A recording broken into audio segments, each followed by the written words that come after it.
Welcome to the Autosportradio.com 2019 show. I'm your host, Don Kay. We're live from McGilvery Speedway at 30th and High School in the beautiful town of Speedway, Indiana. Tonight's show is presented as always, and I forgot to bring it up, by Honda and Honda HPD, the Verizon IndyCar NTT, I should say Verizon, the NTT IndyCar Series, SVRA. I got a couple things to mention. I forgot to straighten this whole thing out. Anyway, a couple things to mention. First off, the next event on this calendar is for the NTT IndyCar Series is going to be from Pocono Raceway. I posted on my Facebook and on my website the television schedule where you can watch what at what times. And it should be it's the ABC Supply 500. Should be an exciting race. It's going to be, I think, phenomenal. Now, while you're there, and there's several people here tonight that are going to Pocono, I want to remind you or tell you that I just talked to Gary Munshine, who is the owner of Classic Racing Times. They have 51 vintage Indy cars there. They have 100 midget sprint cars and champ cars for the fifth mile track, and they've got over 200 cars for the car show. So if you get over there, you got to go see that. It's going to be a phenomenal show. Anything you could want to see will be there. And in 2 weeks, coming to the Worldwide Technology Raceway at Gateway, of course, is the Bommarito Group 500. So you got two ovals right in a row, Pocono and St. Louis. So stand by. It'll be a good time. My first guest is a gentleman that I chase from time to time. He is the PR man, handles the public relations through SugarCreek Productions for Honda. He's a former race driver. He's a graduate from Missouri University with a degree in journalism, and does all the writing that comes out for Honda comes through him. And he's always been very kind to me when I've had a question, always got an answer. So I thought, well, let's see if we can get an answer tonight. Please welcome Mr. Dan Layton. Thank you all very much, and Don, thanks for having me back on again. Always like coming, talking to you. Well, you're a Honda man, obviously, and Honda's name has been in the news of late on a number of occasions, not only from IndyCar, but from sports cars. Your sports car teams have been doing extremely well. The Penske team has done quite well, and the Max Shank team has done well as well. What is it about Honda that they seem, I mean, they've won the, I think, IMSA championship a few years back, and I think almost won undefeated, but they seem to have what it takes to win the race. Obviously, the driver's in a cruiser thing, but you got to give them something they can win with. How much time does Honda spend developing engines for these series? 24/7, 365. Is it developed here in America? Yeah, the engines are built, designed, and manufactured in Honda Performance Development's main office, which is in Santa Clarita, California. We have about 170 associates who either work there directly or contract to HPD. What is it that attracts Honda to motorsports? So they're in all kinds. They're in grassroots. They're into all kinds of divisions. Honda's been in racing for as long as the company's been around. Within a year, the company being formed just after World War II, Honda went racing in Japan. We went racing in Formula One even before we were building street cars. We were still a motorcycle company. And we've been in IndyCar in one form or fashion since 1995. And I had the pleasure of meeting Mr. Honda at one time. I mean, we weren't good friends, but I saw him and introduced myself. And when I saw him at a Formula One race in Japan, he come over and said hello. But my understanding was that Honda Automotive was done because he liked to race motorcycles, and that's how it started. And he got to figure out a way to pay for it. Yeah, I mean, the internal joke is we sell passenger cars so we can afford to go racing. Yeah. How much of what is developed on the racetracks from various forms in sports cars and IndyCar translates into a passenger car?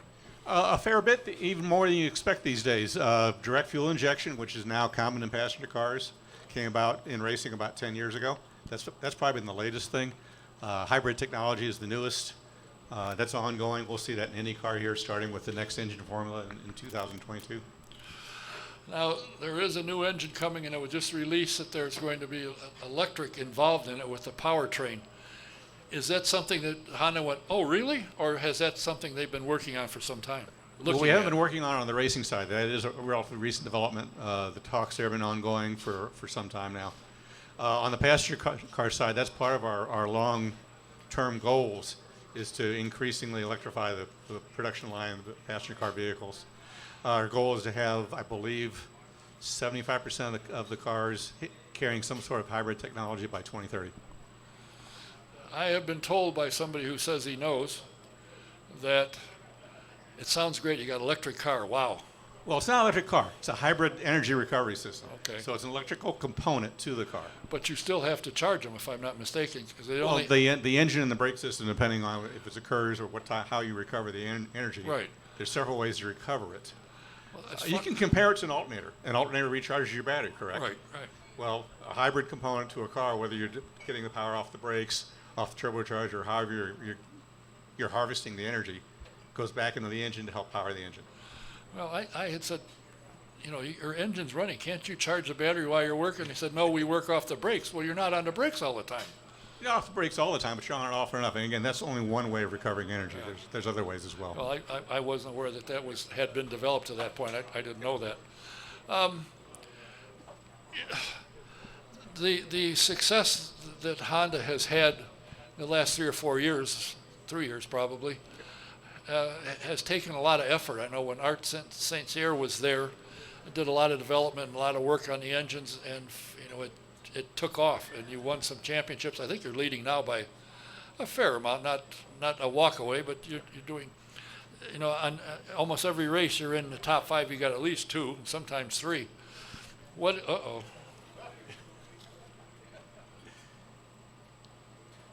I say something wrong already? I don't know. Slick Willie back behind me. My producer drives a Honda CR2 hybrid. CRZ. CRZ. Well, it looked like a 2 to me. Okay, so he knows more. I mean, everybody knows more than I do. But you're correct. That's a gas electric hybrid. Huh. How much time? Who controls American racing? Does American Honda here take that, or does it come out of Japan? No, Motorsports in North America is an American Honda program run by American Honda in Torrance, California, and then HPD, which is our competition arm, is a wholly owned subsidiary of American Honda. So Japan just says, "Oh, really? Thank you for the win." Well, Japan's still the mothership, as we like to say. I mean, there's direction that comes in there. And actually, Tanabe-san, who was our former liaison to Japan, is now running the Formula One program.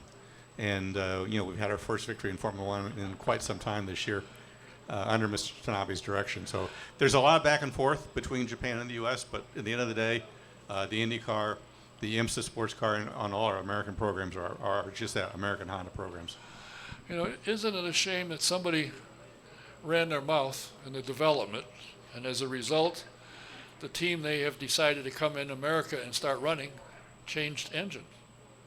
Because Honda said, I don't care what you do. I was told the CEO said, no way. And so, was that a surprise to you when Schmidt-Peterson said, we're changing? It was not a complete surprise. There's been panic gossip for some months now that McLaren was looking for a way in. They talked to several teams. They talked to more than one of our teams. Yeah, they did. At the end of the day, they made an offer that Sam Schmidt and Rick Peterson found they wanted to take up. They came to us to ask to be released from their contract. After some negotiating, we agreed. Huh. Do you think, as a competitor, you're a former racer, what did you drive? When you raced, what did you drive? I started out in Formula 4, also raced in Formula Atlantic and some IMSA racing, what's now the Michelin Pilot Challenge Series, and a little bit of what's now GTD, what back then was GTU. All in the 80s, a long time ago. I'm old. You're old. I've been sitting here almost since the 80s. I've been doing this since 72, something like that. Why did you get out of this driver's seat? I wasn't quick enough. Oh, that was always my problem. And my standard line is I ran out of time, talent, and money. Is that all? In that order. I see. What got you into motorsports in the journalistic? When you went to Missouri, was that your intention? I'll get into motorsports. Yeah, it's interesting because I have no family background in racing at all. My dad was a insurance executive. and a private pilot. That was his hobby. Oh, But he was always into cars. He always had nice cars. He got all the street car magazines, Car and Driver, Road and Track, Sports Car Graphic, and he'd read them for the car reports and the road tests and all that kind of stuff. And I'd go straight to the back and read the racing section. It's just something that grabbed me when I was a kid. And when I was 16 years old, I had another buddy at school who was a budding gearhead. And we heard on the radio an ad for an SCCA club race at Mid-America Raceway, which was about 20 miles outside of St. Louis. It was basically a 3-mile Road America. It was a 3-mile road course through the woods and fields. It was gorgeous.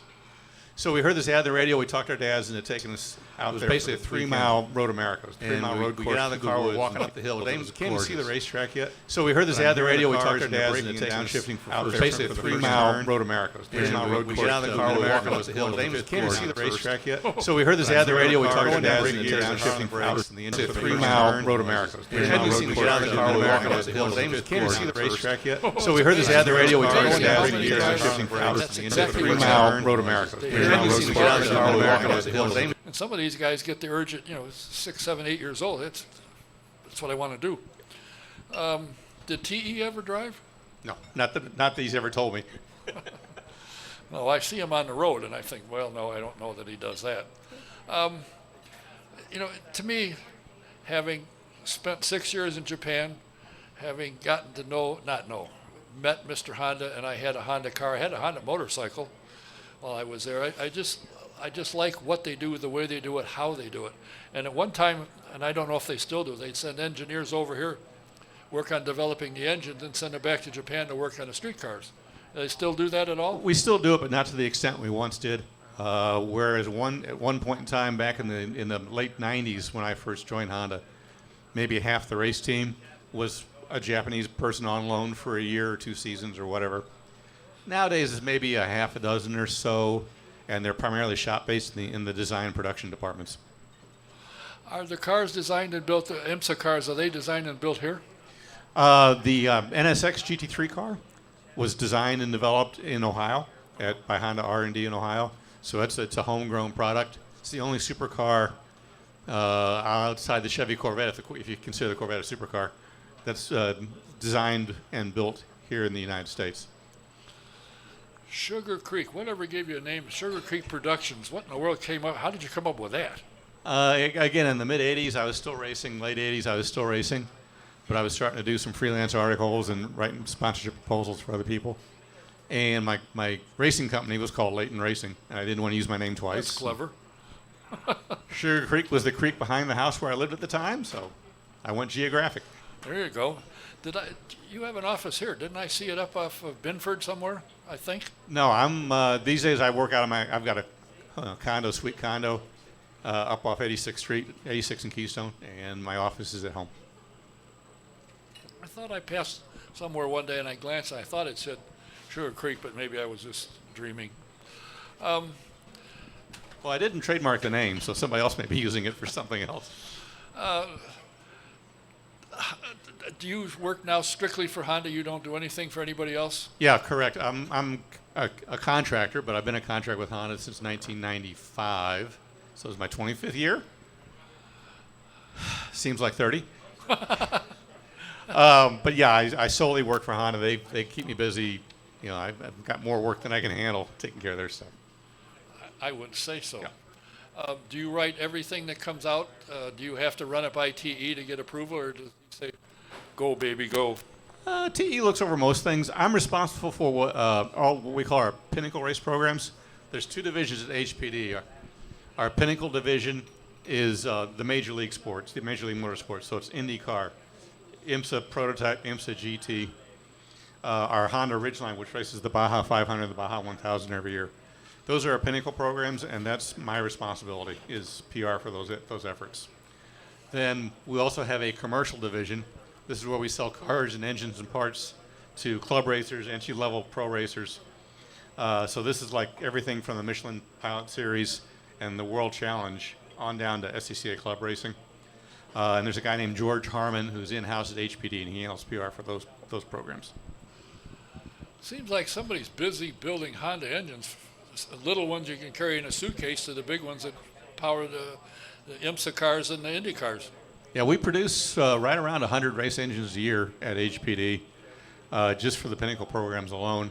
You start throwing in the commercial division, and you can probably triple that number.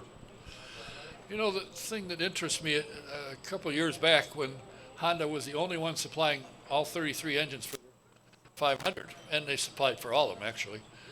But that didn't seem to be an issue. They said, yeah, we can do that. Now all of a sudden, if you get 12 cars or 13, you go, oh, that's a little much. Well, truth be told, there were two significant differences when we were the sole supply. Number one was we partnered with Ilmor Engineering, and they maintained half the motors, and we did the other half. The other thing that was important in the sole supply era, we had a target horsepower to make and a target life for the engine between rebuilds. Both those were significantly, below what would have been maximum capacity for us. So the goal in the signal supply era was reliability and equality. Nowadays, now that we're competing against Ilmor, who's the primary contractor for the Chevrolet program, now it's performance. So it's a different set of parameters that we have to meet.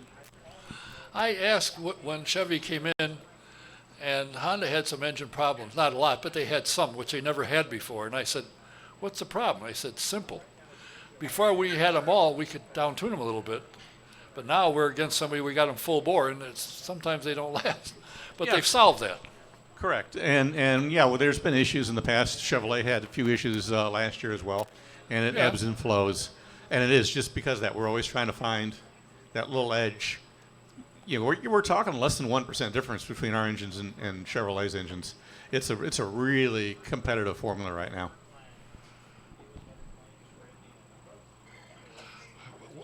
What is this? What is Honda's budget for a brand new team? Hello? Oh, I'm sorry. Excuse me. Go ahead. Honda made a significant investment in Schmidt Peterson. Yep. Okay? Correct. So there was a monetary budget for that team each year.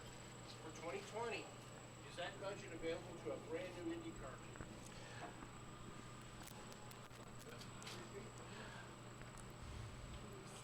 I would think no. I'm considering my answer here. Brand new team, in all honesty, would be tough. A team with a track record. I've been in an IndyCar team owner prior. Right. And I have a budget for next year. Yep. So, Talk to me after the show. There you go. talk after the show. In all honesty, it would be difficult for a brand new team without a track record to, right. Okay, so there's something there. So, I mean, here's a good rule of thumb. You always take the meeting, and you always listen to what the person has to say. Oh, it's my turn. Okay. Sure, sir. But you had indicated that your dad played golf. He flew airplanes. Oh, but he played golf. We have a guy over here who's doing a lot of talking. He's talking to Fluffy right now. But this guy has had 2 holes in 1. He's a real stud muffin, and he used to be a... Really? How come you missed? What's the deal? Oh, jeez. I played golf once in my life. After 45 minutes, I'd finished 3 holes and lost 2 balls and decided other sports beckoned. Anyway, he's been involved with the Hoosier 100, promoting as a car owner and so forth in this day. And now he's just sitting back, relaxing, reeling in the sales commissions. Just Brink stops by his house every week with a check. Now, it's been, speaking of Schmidt Peterson making a change to the bow tie, they have a driver who's been very committed to Honda. Yep. And I'm sure, I know people in the entire country that the ads with him changing cars and all that stuff has been nationwide. And I've had a lot of people say, gee, that guy drives a race car? Yeah, strangely enough. He does stand up while he's in the car, I think. That would be tough for Honda to lose him, I would think. Yeah, we're going to miss James. Our understanding is that both he and the team plan to honor the last year on their contract together, and then we'll see where things go.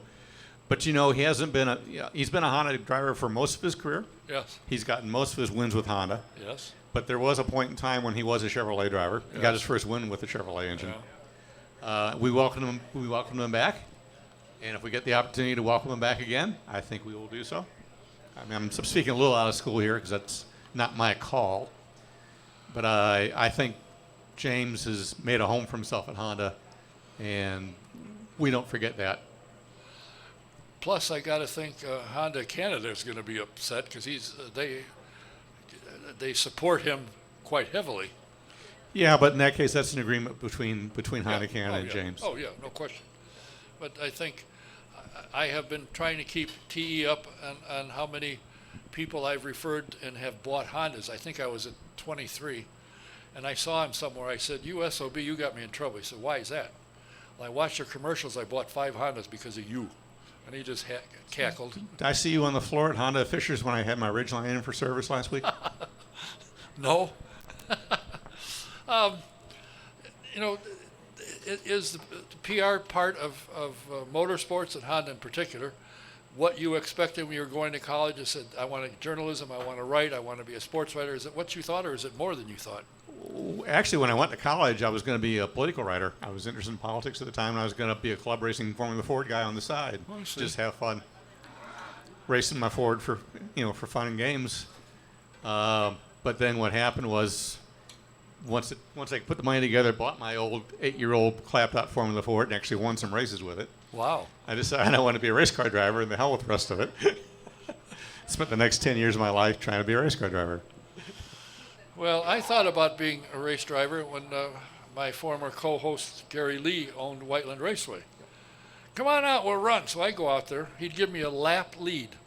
And in 3 laps, he passed me. I said, well, I think my career is about over. So I didn't race him anymore. I gave up. I realized I didn't have what it takes. You know, the thing that impresses most people, and I've been fortunate enough to get people to come to the race that had never been and had access to the garage area and pit area where they said, you know, these guys are actually friendly. You can talk to them, which in a lot of other series you can't. In Formula One, you can't get anywhere near anybody. And in NASCAR, you can't get a credential to get into the garage area, and they don't work on the cars in the pit. They go right in the garage. IndyCar is wide open. The drivers are available. Unless they're strapping their helmet on and getting in the car, they'll stop and say hello and sign an autograph, pose for a picture, which I think, to me, as I've said this numerous times, I've gone to autograph sessions, a driver recognizes somebody from another track and says that, they got him. They got a fan for life. Yeah, I mean, that's one thing I've always loved about IndyCar racing and sports car racing is just how accessible it is. Again, going back to the 16-year-old me going to the SCCA race and just, $5 buying a paddock pass and, seeing race cars up close and talking to the drivers and teams. And first time I went to an IndyCar race would have been in 85 or 4, I think, at Mid-Ohio. And it was the same thing. You walked right into the paddock and you could meet Bobby Unser. You could meet Dale Coyne was still driving back then and all that kind of stuff. And that's one of the best things about our sport. I agree. I think, does Honda ask drivers for a commitment or 2 a year? And I think IndyCar has like 7. They need to make 7 a period. Do you guys have some for your drivers? Yeah, all our contracted drivers in both IndyCar and sports car races, I don't want to give the number away, but there are X number of events that they are contracted to do for us, basically on an expense-only basis. We cover their travel expenses and all that. Well, that's good. It's good for them for exposure, and it's good for Honda as well. So it works both ways. The 2 events coming up, the last 2 ovals on the series, are this weekend and next weekend. Would Honda be, if Jay called and said, "What do you guys think about? We had 1 or 2 ovals." Would Honda like that, or are they thinking more heavily toward street and road courses? No, I think one of the other advantages of IndyCar racing is the diversity of tracks that appeals that it runs on. I love short oval racing. I love this Indianapolis Motor Speedway. Texas can be a thrilling event. So I mean that's all part of what makes IndyCar, what makes it different from the other forms of the sport. And I think we'd be losing something that's in the DNA of the series if we were to get away from oval racing. Well, if I'm not mistaken, there was a series that eventually did go all over racing, and it didn't work out real well. But I understand, speaking of short ovals, that I know somebody down in Richmond, and they're looking hard at trying to get IndyCar back, which I think that was always a great race. If you get a chance and you get a chance to go to Richmond, you need to go down to the main grandstand and sit on the outside of turn 1. Yes. Because an IndyCar flying into one at Richmond is a sight to behold. And the thing that I was always impressed with is I'd walk around, which is what I do anyway, walk around and I talk to fans. Say, what do you think of these? Gee, are they fast? Really? 180 miles an hour, a 3/4 mile track? You think that's fast, huh? Ooh. NASCAR doesn't go that fast. Not even if they were on by themselves. And actually, it's a similar feeling. I just remembered this. If anybody's going to Gateway next weekend, if you stand on the outside of turn 4 at Gateway, near where the end of the grandstands are, say the 6th or 7th row up from the bottom, again, the speed of those cars, it really is like a flying bullet coming right at you. It's just incredible. It's a good track, and I got to say that Chris Blair has really, and his people, he does do it single-handedly, but they know how to promote a race and fill the weekend. There's nothing. The vintage cars from the Vintage Indy Registry will be there. He's got 30 cars coming, and he's got, and Chris just keeps the weekend going. You don't go in and watch a race and then 3 hours later another one. Right. You don't want to leave the grandstand because there's something coming right up after it. Yeah, and Curtis Francois, he's a racer's racer. He drove himself. He was the next generation after me, but I knew the family. I knew him when he started out driving, and we couldn't have a better owner and a better promoter than we do with Curtis at St. Louis. And he has invested a lot in making that place better and easier to get in and out of and everything else. He's really spent a lot of money. Yeah, every time you go there, something's been improved. Are you having your hospitality there this week, next weekend? And not at Pocono, but yes, Gateway, Portland, and of course the Gunniseka. Good, Gateway. That's good. That's where I'm going. I'm not going to Pocono this year. We'll take care of you in St. Louis. Uh-oh.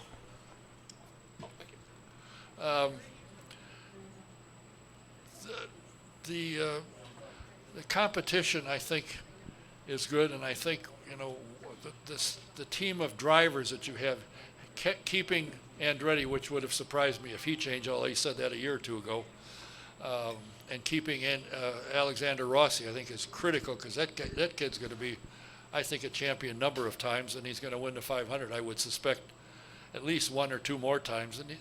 And the interesting thing about him, when I had him here the first time, he just gotten here, and you almost had to get a rope to pull anything out of. But now, when you get to listen to him and get to know him, he's kind of a funny guy.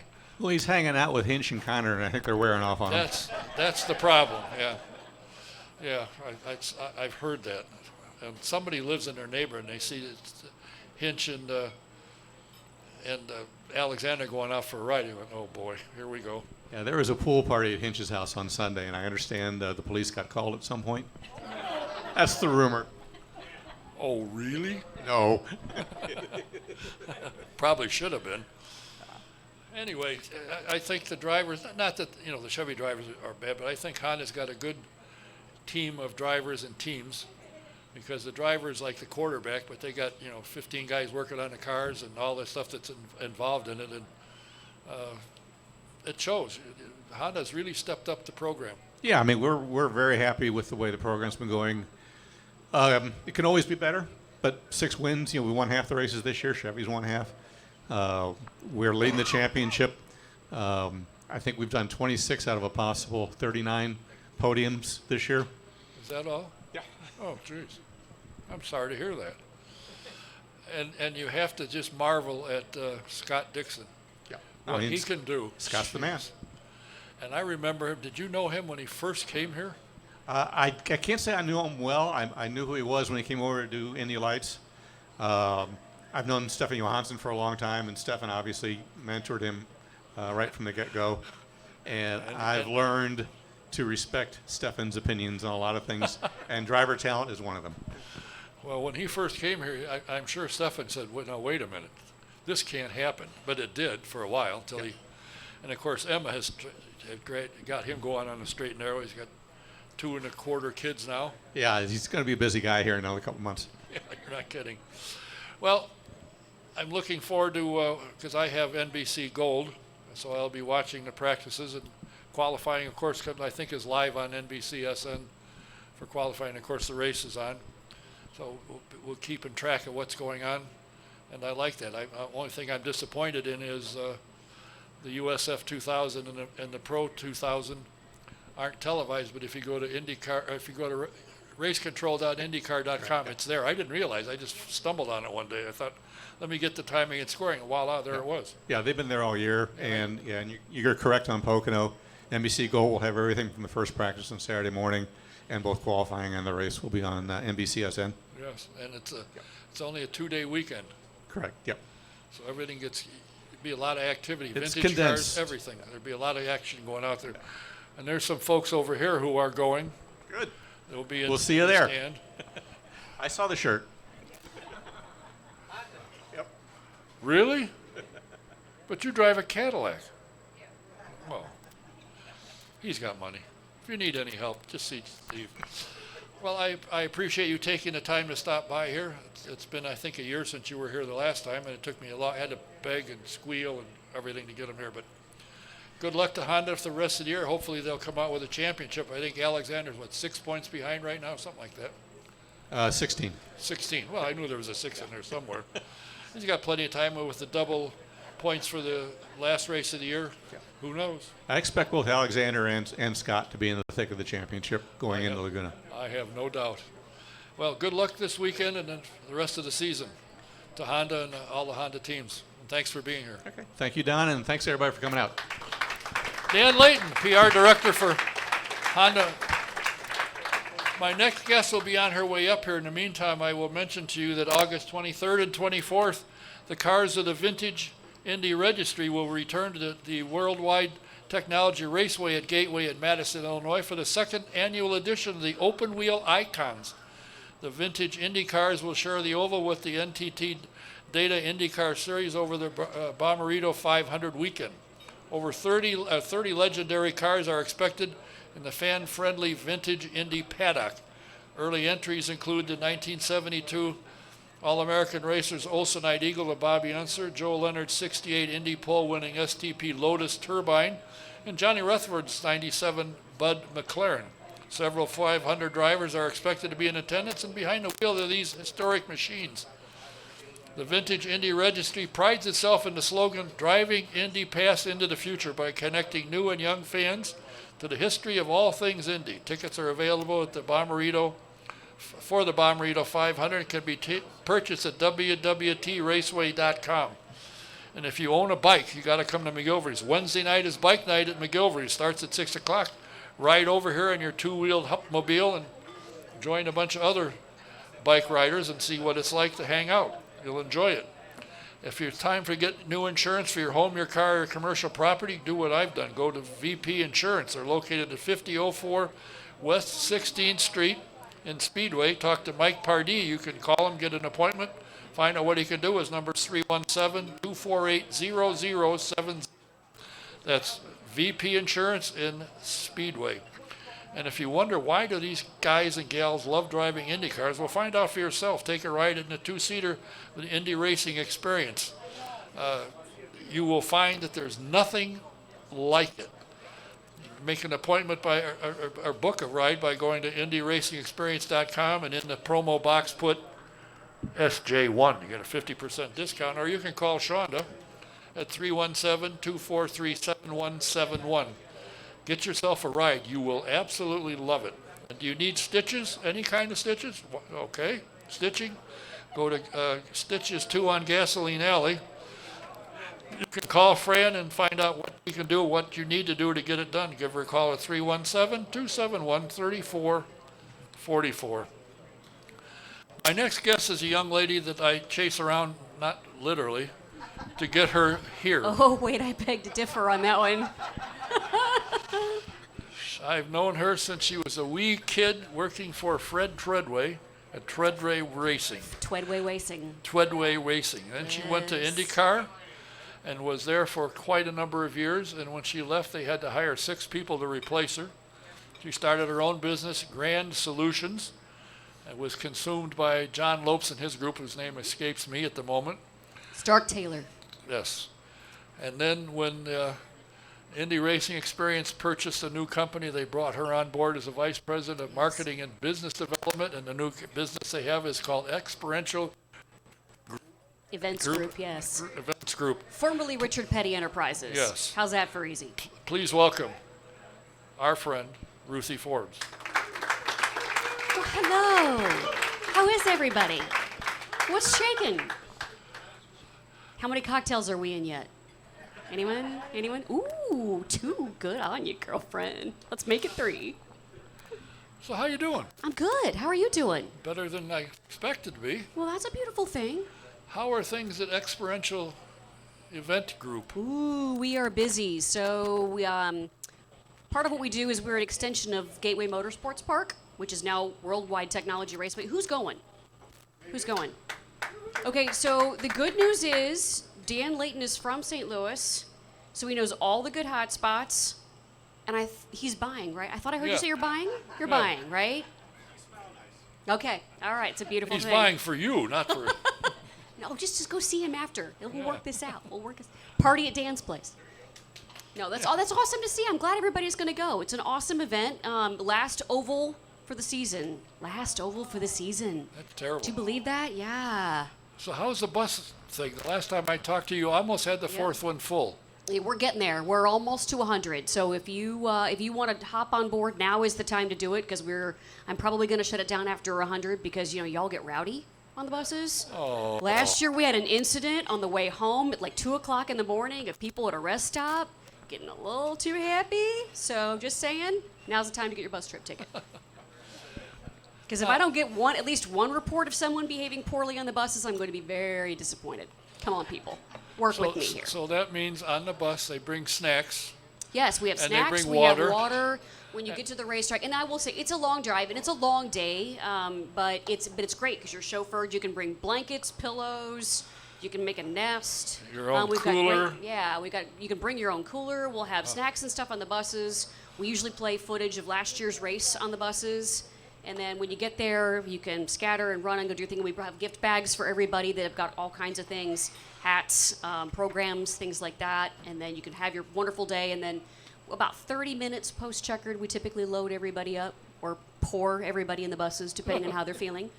And then you can snore all the way home. It's delightful. Pillow, neck pillow.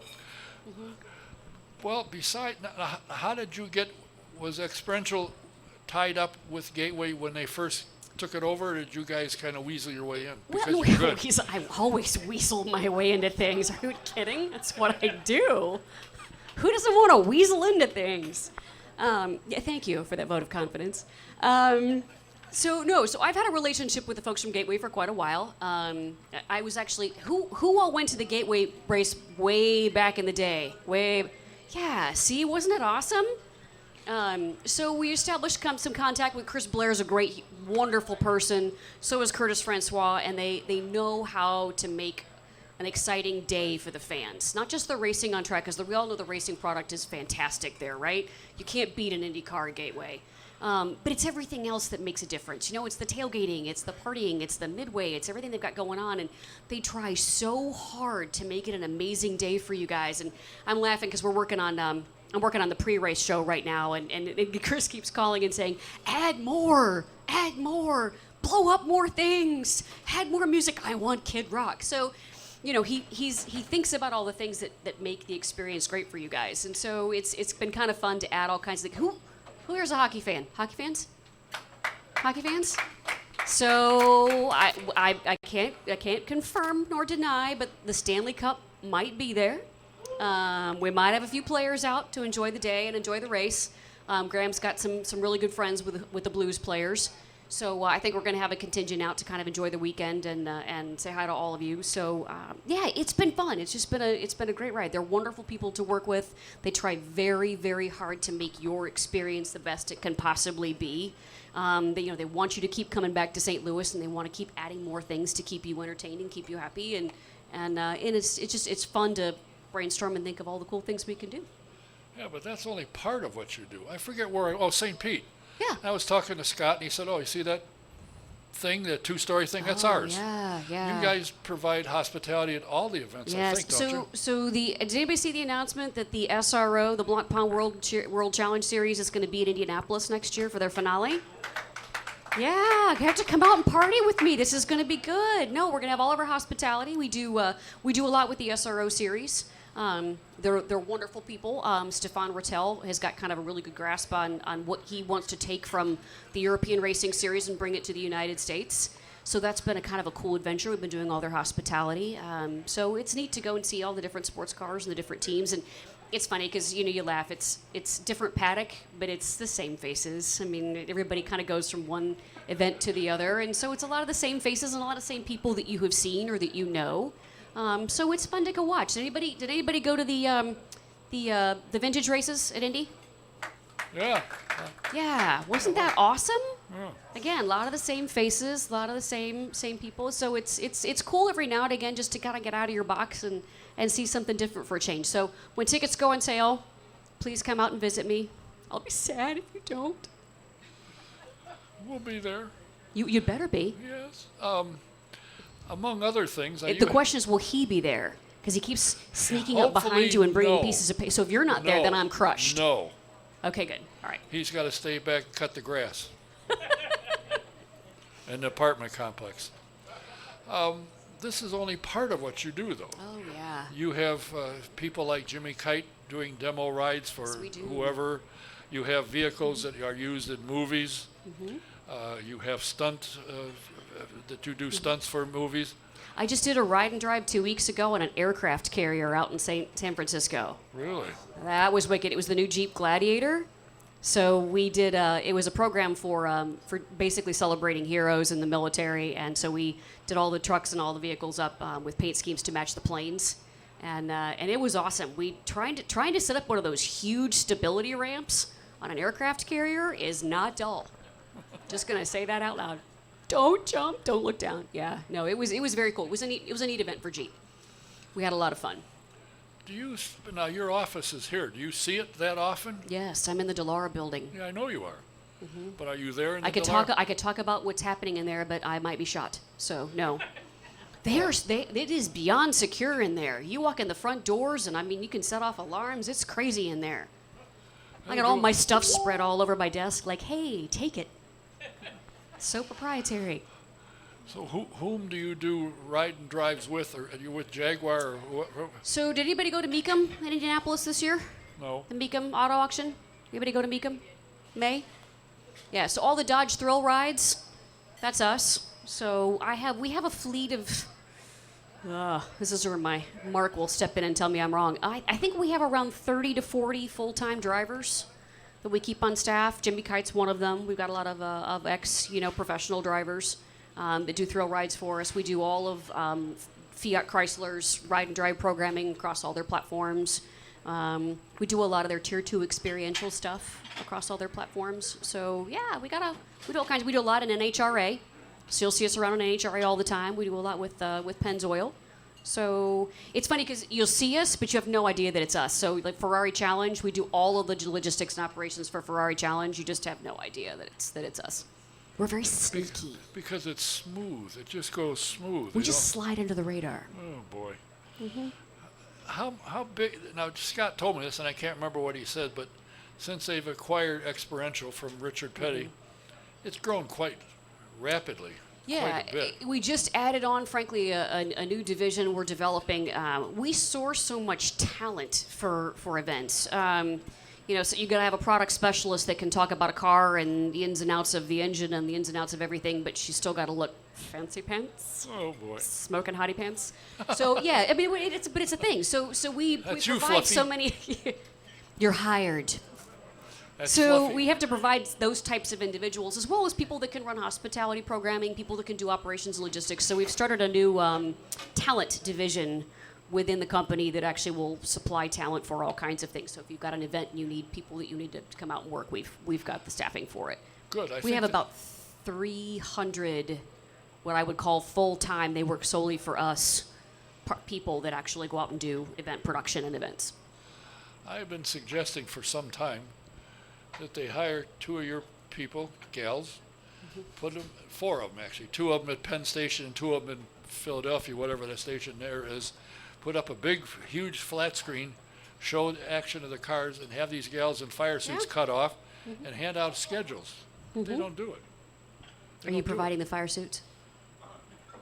Well, I'd certainly find some. I'd get Fluffy to model it for me. Scares me right here. Do any of you get nervous Who's nervous? with what comes out of your mouth? I mean, I'm just saying. I'm not the only one. What did I say that was wrong? I can say this because I've known him forever, but come on, man. See, this is the effect I have on men. I'll leave that one alone. As you should. Wise man. You've trained him well, honey. You've trained him very, very well. Good move, girl. She'll deny it, but when I get home tonight, there'll be a whack. What the hell did you hit me for? From when you started, when you first got into working PR for Fred, I believe that's the first team you worked for, if I'm not mistaken. It was the first team I worked for, but when I first started, I actually worked for Paul Page. I ran the radio network, the Kmart IndyCar radio network. I was that for a long time ago. That was a Yep. while back, but Yeah, way back. and what was your lead up to getting there? Did you graduate from Ball State with a degree in? No, actually, I graduated of all those strange places from Butler, and it was really weird because thank you, yay, go Dogs. So I graduated. Before I graduated, I got this advertisement for looking for somebody to help run a radio network, and my degree was in radio and television communications and production. So I went and did this interview, and this is so pitiful. I am from Indianapolis. I had no idea who Paul Page was. What is wrong with me? You kidding me? So I go to this interview, and I'm like, okay, it's a radio network. That's great. And I get the job. I got the job actually before I graduated, which was lovely. And then I went home to my parents. I said, I'm going to go work for this radio network. It's some guy named Paul Page, and it's like an IndyCar, and the cars have wing things, and that's what I'm doing. My father was mortified. It's like, you cannot take this job. You're an idiot. Wing things? Yeah, it was bad. It was bad. Like I knew absolutely nothing about motorsports whatsoever. So that was a whole huge learning curve. Yeah, year one was a whole lot of Emerson Fittipaldi and Mario and Rick Mears, and yeah, it was immersive. Let's put it that way. Now, did Paul I survived. Did Paul say maybe you should go work for a team? It'd be easier. Actually, no, he didn't. But I actually segued into working for a team. I actually went to Indy Lights and went to work for Dr. Jack. Dr. Jack, yeah, who doesn't love Dr. Jack? Yeah, I ended up working for Dr. Jack. That was when he got the Crest sponsorship for Indy Lights. Yeah. So I worked for Dr. Jack and McCormick Motorsports. Great people, loved it. It was a lot of fun. It was really cool to learn drastic departure from working from a radio network, learning the ins and outs of a team, what it takes to put a team together, what it takes to keep all 4 tires on track. And I don't mean just by speed, I mean by everything in terms of financing, funding, management, that kind of thing. So that was extremely immersive. That was like drinking through a fire hose. But it was wonderful. You get a great appreciation for everything that goes about it. And then oddly enough from there, I segmented into working for Zach Brown, and I was JMI's first employee. How does that happen? So that really awful rainbow logo, like that yellow, totally my fault. What was I thinking? I don't know. It was pretty. I don't ask. That was an odd one for me. And now look at with your training. Look where Zach is now. No, and he's right. No, he was amazing. He was amazing to work for. Because even at such a young age, the both of us were young when he started. He partnered with an advertising agency, and just amazing how his sense of business savvy at the age of 24, the things he could accomplish, and his understanding of the business model. And his ability to do sponsorships and come up with activation plans and programming. He was well ahead of his time. Just utterly brilliant. So it's no wonder he is where he is, and I learned a great deal from him.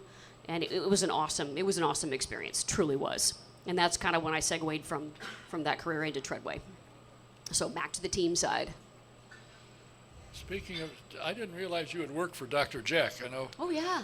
I'll tell you one thing that apparently he spent a lot of time at when he was going to dental school was how to run a business. Holy very much Toledo. so. Wow. Yeah. And And Eldon has that was a spent. family enterprise. I mean, they were all in it. His brother was in it. Mom and dad were in it. It was a very cool experience. And his brother is now selling Blue Marble vodka, I believe it is. Yeah, I believe so. Yeah. Very successful. They're Not all very here. business savvy. And his office, Eldon has been up there. Sharon goes there. Great Oh, yeah. people, great everything. They're a super place. If you need dental work, go see Dr. Jack or Indy Yeah. Dental Group. They're great. What's next for you? I mean, you my. keep going along and you'll build something, then you move on. Your own company, Grand Solutions, was going along, I thought, rather well. Obviously, was. somebody else thought so because they bought it. Yeah, well, and that was kind of our plan. We had a 5-year business plan. Me and Gene, the bear. The bear and I kind of had a plan that, in 5 years we were either going to either bring in an investor group or we were going to sell, so we kind of had our options sort of laid out. And as we were heading into the 5th year, one of our biggest clients was Andretti Sports Marketing. Great people, John and Stark. Wonderful to work with. We did a lot of events together. We did the Milwaukee Indy Fest. I miss the cream puffs. Yes. And then Baltimore, which while it was a little bit of a zoo, that was also one of the coolest events I've produced. I used to joke and call it the most successful failure I've ever worked with. It was crazy. I mean, fans were crawling everywhere, and it was just bizarre behind the scenes. But that also was an amazing event. I'm sad that didn't continue. So they were great partners for us. And so when we sat down at one point at the end of the year, I think it was October. We were at SEMA. Sat down and had a drink and said, hey, how are you guys doing? What's going on and what are we doing next year? And they said, I don't know, what are you doing next year? And one thing led to another, and the next thing we know, there we all were.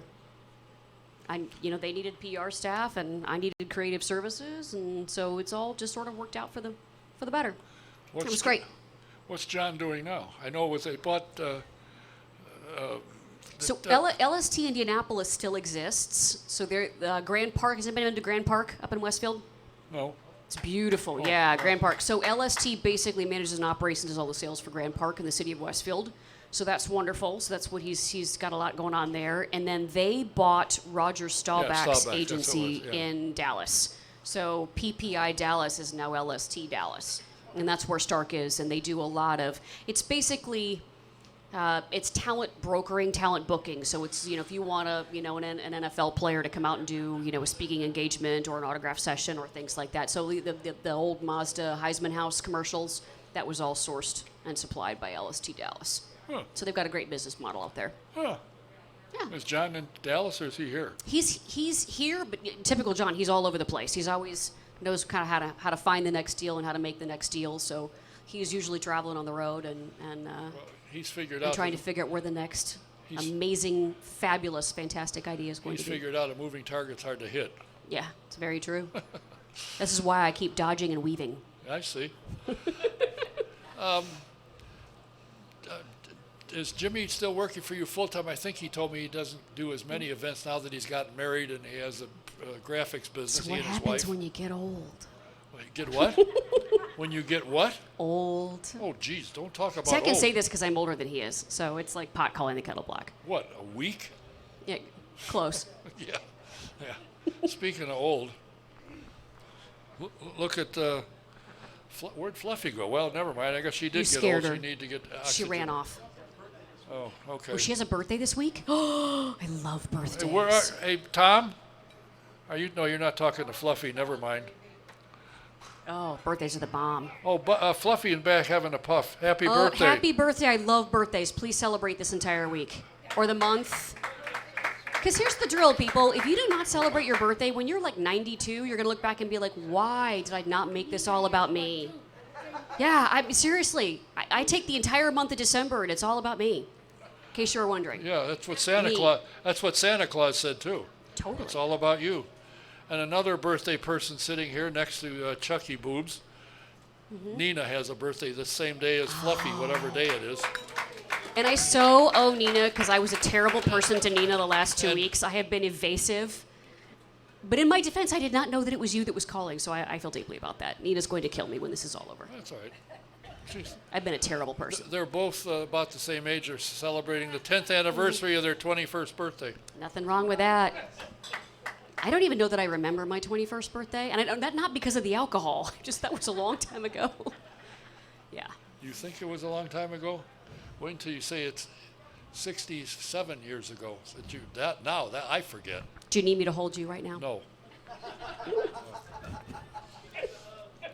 I'll give you a hug. Are you going to Pocono? I'm actually not going to Pocono, but only because I am trying to get everything kind of organized and put together for Gateway, so I will not be there. The other race that I'm missing that I'm really sad about is I am not going to Portland. Has anybody been to Portland before? Oh, yeah. Yeah, I love Portland. the Portland's Ro- the the track. Rose- It's a little old, but it's great. It's a Rose Festival. IndyCar used to run there. Yeah, I Rose love it. And I Festival. used to laugh that it would be pouring down rain in turn 8 and dry everywhere else. That was always my great thing I loved about Portland. But so I will be missing Portland, but I will Laguna, anyone? Yeah, Laguna. Laguna's awesome. I'll see you in Laguna then. Chicken Lady reunion. I'm there. Woo! Now, I'm going to warn you, if you probably already know, Gary and Lisa are talking about going to Laguna. I'm going to think call. it's awesome. I'm going to call ahead and warn the motels and the security staff at the racetrack. Watch her. What do you mean, huh? Gary is very straightforward. It's you got to keep an eye on. You I don't know. It's always the quiet ones. That's right. She isn't quiet. Just Never saying, mind that. Gary. Okay. Yeah. And I have to pass on condolences to Gary on the loss of his father just in the last week or so, 2 weeks, whatever it was. Sorry to hear that, but as most people say, or guys or gals at that age, it's time. And everything worked out for him. It worked out perfect. He was there. He was spent a month with him. It was good. So, sorry to hear it, but and all in it, it's probably good. And then now you're going to Laguna Seca. Oh boy. Laguna's great. I think those of you that are going will really enjoy it. I go, once or twice a year, so it's just one of those tracks you just can't. It's just so much fun to go. Is it going to be more crowded than Sonoma? That's a good question. It's the interesting part about Laguna this year is it is back-to-back weekends with the IMSA weekend. So the IMSA weekend is the weekend prior, and then IndyCar is. It kind of bums me out because I think the ideal world is we need to squish them both together.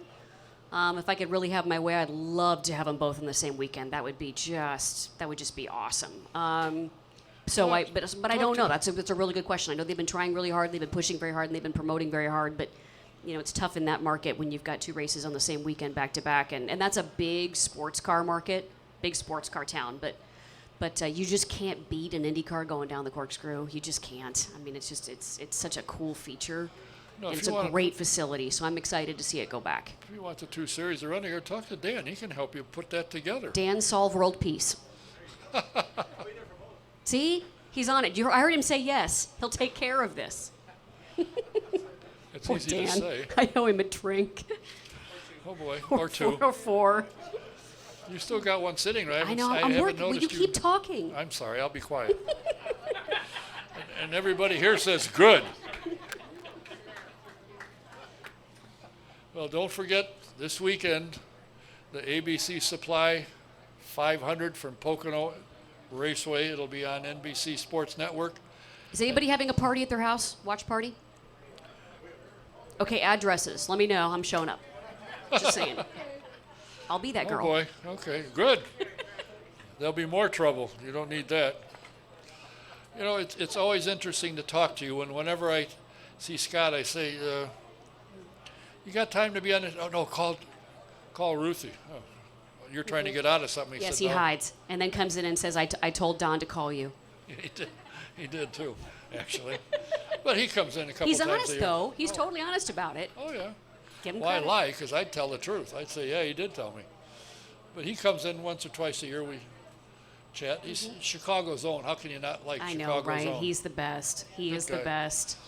He and Joe Kennedy have done a heck of a job with that They do. organization. They do. It's growing it's and growing awesome. and growing. Well, I think Dan is waiting. He's looking at his watch now to see what time it is. Oh, he wants another drink. Oh, he It's wants my to- turn to buy. That's why. Oh.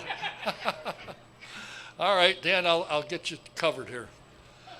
It's always fun to talk to you, and I got news for you. The majority of people here aren't here to see me, they're here to see you. Is that not right? Huh? Oh, come on. You sell yourself short. Come on. Selling who's We all know short? you're delightful. Well, I am short, so there's Well. nothing to sell here. I am short.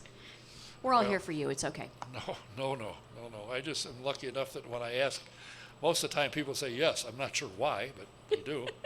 I even sent an email to the CEO of IndyCar, Yes. and within an hour I got an answer with 3 dates. Take your choice. I went, Oh, yeah. Toledo. You're a popular kind of guy. No. No, they just like, they get to mingle. Either that or we're terrified of you. Oh, no. I mean, that could be a thing. You're so fierce. No. Anyway. Doesn't he I look think intimidating? Don't you Oh, feel yeah. intimidated Oh, yeah, by this? Mr. Hole in One shaking his head, yes. Yeah, sure. Oh my gosh, golf. I have to yell for when I play pool. I am so bad. You do not even want to see me. Margarita cart. Let me drive the margarita cart, but do not let me play golf. So bad. Well, Dan said he won 3 holes, lost 2 balls. Mm-hmm. I played 18 holes. I'd lose 24 balls and 4 clubs. Yeah, that would be me. And I finally figured out I throw the club at the ball. The ball doesn't come back. The club gets lost too. So I gave up on that. Yep, duck. Thanks for your time. Thanks for being You're here. It's very always welcome. a pleasure to see you and talk to you and see what you're doing and what's going on and what's keeping you occupied but not necessarily out of trouble. Yeah, oh no. You got to stay in trouble. Life's too short. Be in trouble, right. people. Yes. My last bit of advice for all of you this evening. Thank you all. I greatly appreciate it. It was good to see all of you again. And don't forget, Dan is buying in St. Louis. Well, I'm so bad. I think that's true. Look at Nina's already moved over. She's trying to get in on that Wise woman. She's scouting her territory. too. All right. Thanks for being here. Thank you all very much. Have a great night. Ruthie Forbes. I want to mention to you if you have it. Oh, thanks. If you have an interest in touring some shops, I got just what you need to do. You call Bill and Steph at the Grand King shops. They can take 6 to 8 people on a tour. They'll pick you up wherever you bunch up. They'll take you around to see what you want to see and bring you back to where you started from. Find out about it and how to set it up. Call 317-820-3595. And if you are interested, want to buy a vintage car, or you have one, need it restored, the Grand King shops can handle that as well. Whatever you need done, you need an engine rebuilt, they can do it. So give them a call, talk to Bill, see what you need, what he can do for you. Number is 317-820-3595. And the next vintage event for the SVRA will be the 2019 Vintage Grand Prix, September 5th to the 8th at Watkins Glen International. So if you're anywhere in the area, get out there. You'll love it. And when you get a chance, go to svra.com and subscribe to Speed Tour magazine. It is absolutely a great magazine. If you haven't seen it or read it, you got to. It's really good and tells you what's going on with the cars, what they got, and where they are. Till next week, I've got a couple things I'm working on guest-wise, so watch. I didn't get an email out this week because my computer went to sleep on me, and I couldn't figure out how to make it work. I just got it working today. So I'll send an email out, and go to my Facebook page or my website, autosportradio.com, to see the guests. Until next week, Don saying thanks for watching, thanks for listening, thanks for being here. Until next week, good night.